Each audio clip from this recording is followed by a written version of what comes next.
D Chowk per order to kill Shahbaz شریف نے دیا. وزیر اعلیٰ خیبر پختونخوا کے قتل کی کوشش کی گئی، ذمہ دار شہباز شریف ہیں، جواب دینا پڑے گا. اپوزیشن لیڈر عمر ایوب کا الزام. قومی اسمبلی میں اظہار خیال کرتے ہوئے کہا گولی کیوں چلائی، غیر جانبدار جوڈیشل کمیشن بنایا جائے. کمیشن 9 مئی 26 نومبر کے سانحے اور پختونوں کے خلاف ظلم کی تحقیقات کرے. پختون ہونا جرم بنا دیا گیا. پرامن سول نافرمانی تحریک ہمارا حق ہے، ہمارے لوگ رہا کریں، کسی سے بھی مذاکرات کو تیار ہیں. بیرسٹر گوہر کا کہنا ہے جمہوری معاشروں میں مذاکرات کے ذریعے معاملات حل ہوتے ہیں، حکومت نے مذاکرات کے لیے رابطہ نہیں کیا. پشاور میں پی ٹی آئی قائدین کا اجلاس، احتجاج کا سلسلہ جاری رکھنے کا اعلان. ڈی چوک پر گنڈاپور کے گارڈز نے کارکنوں پر فائرنگ کی. وزیر دفاع خواجہ آصف کا عمر ایوب کو جواب. کہا قومی اسمبلی میں خطاب کرتے ہوئے کہا ڈی این اے کا بہت اثر ہوتا ہے. ایوب خان نے بنگلہ دیش بنایا، آج ان کے رشتہ دار صوبائیت کا کارڈ کھیل رہے ہیں. پی ٹی آئی رہنما کارکنوں کو چھوڑ کر دم دبا کر بھاگے. 26 نومبر کو پی ٹی آئی قیادت جن باتوں پر مان گئی تھی، کارکنوں کو پتہ چل جائے تو ڈی چوک سے زیادہ جوتے کھائیں گے. صوبے میں دہشت گردی خون خرابہ ہو رہا ہے اور یہ خون خرابہ کرنے ڈی چوک آ جاتے ہیں. 26 نومبر کو پی ٹی آئی کی آدھی سے زیادہ قیادت سے اندرونی اختلافات کی وجہ سے استعفیٰ دے دیا تھا. لیفٹیننٹ جنرل ریٹائرڈ فیض حمید کو باضابطہ چارج شیٹ کر دیا گیا. آئی ایس پی آر کا کہنا ہے فیض حمید پر آفیشل سیکریٹ ایکٹ کی خلاف ورزی، ریاست کے تحفظ اور مفاد کو نقصان پہنچانے اور سیاسی سرگرمیوں میں ملوث ہونے کے چارجز شامل ہیں. اختیارات اور سرکاری وسائل کے غلط استعمال اور افراد کو ناجائز نقصان پہنچانے پر بھی انہیں چارج کیا گیا. ملک میں انتشار اور بدامنی سے متعلق پرتشدد واقعات میں علیحدہ تفتیش کی جا رہی ہے. پرتشدد اور بدامنی کے متعدد واقعات میں 9 مئی سے جڑے واقعات بھی شامل تفتیش ہیں. ان پرتشدد واقعات میں مضموم سیاسی عناصر کی ایما اور ملی بھگت بھی شامل تفتیش ہے. فیض حمید کو تمام قانونی حقوق فراہم کیے جا رہے ہیں. ابھی بہت کچھ ہونا ہے. اب صرف دعا یہ ہے کہ سزائے موت نہ ہو، عمر قید سزا ہو. آپ کس کے لیے کہہ رہے ہیں؟ فیض صاحب کے لیے، خان صاحب کے لیے کہ سزائے موت نہ ہو، عمر قید ہو جائے؟ دونوں کے لیے کہہ رہا ہوں، میں دونوں کے لیے کہہ رہا ہوں. دعا کریں سزائے موت نہ ہو، عمر قید ہو جائے. بانی پی ٹی آئی کے خلاف فیض حمید شواہد اور گواہیاں دے چکے. سینیٹر فیصل وافڈا کی پروگرام 11th آور میں گفتگو. سوال کے جواب میں بولے میں فیض حمید اور بانی پی ٹی آئی دونوں کی بات کر رہا ہوں. ایسا نہیں ہو سکتا کہ فوج اپنے فوجی کا ٹرائل کرے اور دوسرے کا نہ کرے.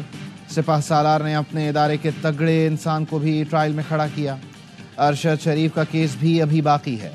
بانی پی ٹی آئی کے ساتھ اور بھی کئی لوگ اس میں آئیں گے. مراد سعید، حماد اظہر کیوں بھاگے ہوئے ہیں؟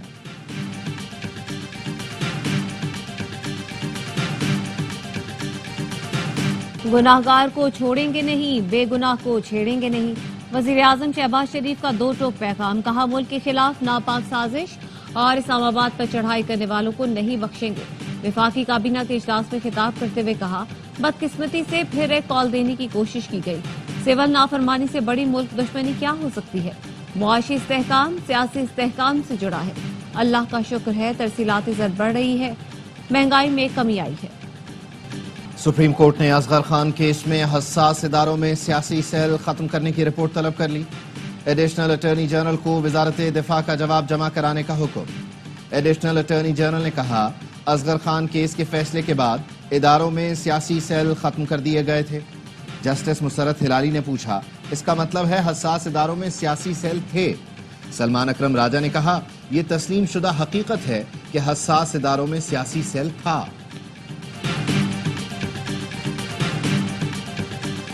سپریم کورٹ کا 9 مئی کے واقعات پر جوڈیشل کمیشن کے لیے بانی پی ٹی آئی کی درخواست سماعت کے لیے مقرر کرنے کا حکم. فوجی عدالتوں میں سویلینز کے ٹرائل کا کیس. سپریم کورٹ نے زیر حراست افراد کو عام جیلوں میں منتقل کرنے کی لطیف کھوسہ کی استدعا مسترد کر دی. توہین عدالت کیس میں بانی پی ٹی آئی کو نوٹس کیا تو انہیں یہاں پیش کرنا پڑے گا. اس حوالے سے ہدایات لے لیں. سپریم کورٹ کے آئینی بینچ کے سربراہ کے ریمارکس. جسٹس جمال مندخیل نے کہا توہین کا معاملہ عدالت اور توہین کرنے والے کے درمیان ہوتا ہے. عدالت آپ کو راستہ دکھا رہی ہے.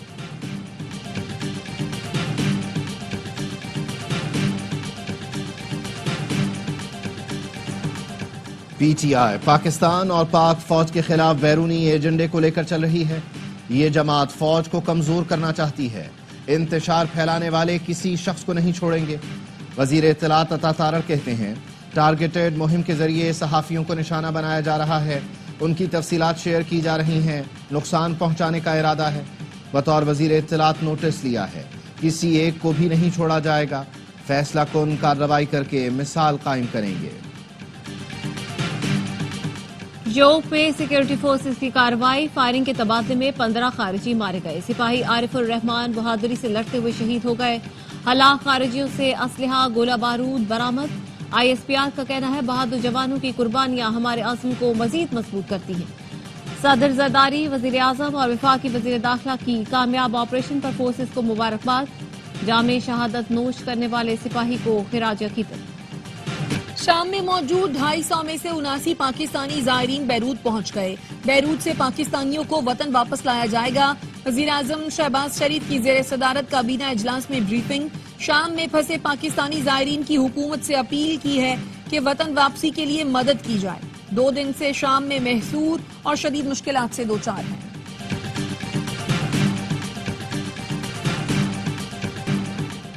شام پر کنٹرول کے بعد مسلح حزب اختلاف کے کمانڈر ابو محمد جولانی نے محمد البشیر کو عبوری اتھارٹی کا سربراہ نامزد کر دیا. گزشتہ روز حیات تحریر الشام کے آپریشن کمانڈر احمد الشرح نے وزیر اعظم محمد الجلالی سے ملاقات کی. شامی وزیر اعظم نے اقتدار منتقل کرنے پر رضامندی کا اظہار کیا.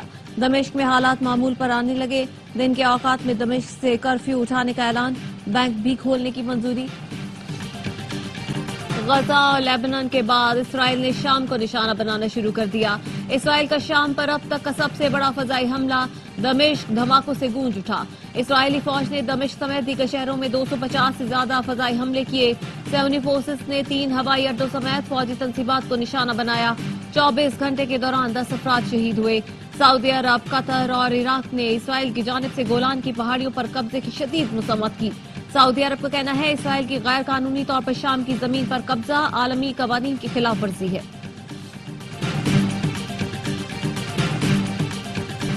وفاقی کابینہ نے مزید 8 IPP سے ٹیرف پر نظر ثانی کی منظوری دے دی.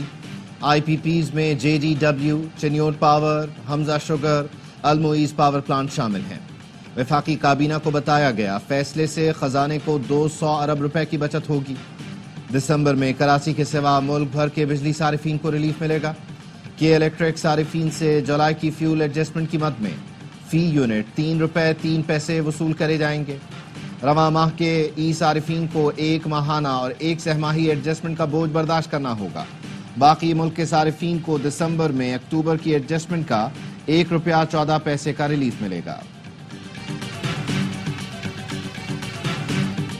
پاکستان اور جنوبی افریقہ کا پہلا T20. پروٹیاز نے گرین شرٹس کو جیت کے لیے 184 رنز کا ہدف دے دیا. پاکستان کے 3 کھلاڑی 95 رنز پر پویلین لوٹ گئے. ڈربن میں میزبان ٹیم نے پہلے کھیل کا 9 وکٹ پر 183 رنز جوڑے. ڈیوڈ ملر 40 گیندوں پر 82 رنز بنا کر نمایاں رہے. جارج نے بھی 24 گیندوں پر 48 رنز کی جارحانہ اننگز کھیلی. شاہین آفریدی اور ابرار احمد نے 3 وکٹیں اڑائیں. عباس کے حصے میں 2 وکٹیں آئیں. ہدف کے تعاقب میں شاہینوں کی بیٹنگ جاری. میچ اے سپورٹس پر براہ راست دکھایا جا رہا ہے.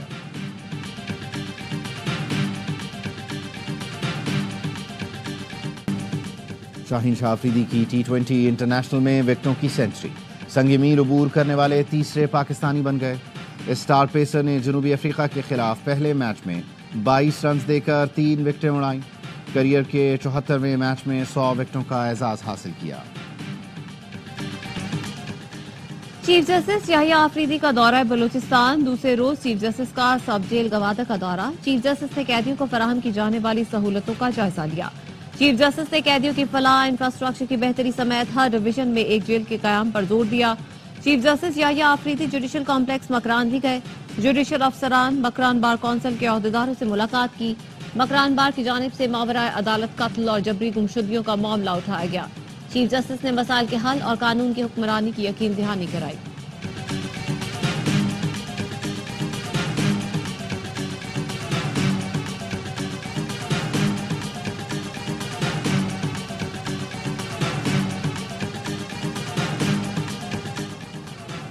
گجرات کی مقامی عدالت نے دوہرے قتل کے کیس میں چودھری مونس الہی کو اشتہاری قرار دے دیا. یاسر اور یوسف کے قتل کیس میں نامزد ملزم کے انکشاف پر مونس الہی کو نامزد کیا گیا تھا. مدارس کی رجسٹریشن کے حوالے سے 2019 کا معاہدہ کاغذ کا ٹکڑا ہے، کوئی قانونی شکل نہیں تھی۔ جے یو آئی رہنما حافظ حمداللہ کہتے ہیں کیا مشاورت کے وقت پیپلز پارٹی اور نون لیگ کے ارکان کی آنکھیں بند تھیں یا صرف آئینی ترمیم کے لیے دھوکہ کیا گیا؟ مدارس کو وزارت تعلیم کے ماتحت کیا تو حکومت نصاب میں مداخلت کرے گی اور سرکاری تعلیمی اداروں کی زبوحالی سب کے سامنے ہے۔ کامران مرتضیٰ کہتے ہیں حکومت اپنے ہی بل کے خلاف تماشا لگا رہی ہے، طاہر اشرفی ہر حکومت کے لیے دستیاب رہتے ہیں۔ حکومت نے 2019 میں نیا نظام بننے کے بعد مدارس میں مداخلت کی، نہ کر سکتی ہے نہ کرنے دیں گے۔ سربراہ پاکستان علماء کونسل طاہر اشرفی کا کہنا ہے مذاکرات سے معاملہ حل کرنا چاہتے ہیں۔ 10 بورڈ وزارت تعلیم سے رجسٹریشن پر متفق ہیں۔ مولانا فضل الرحمان اور ان کے لوگ وزارت صنعت سے رجسٹرڈ ہونا چاہتے ہیں تو وہ جانیں اور حکومت جانے۔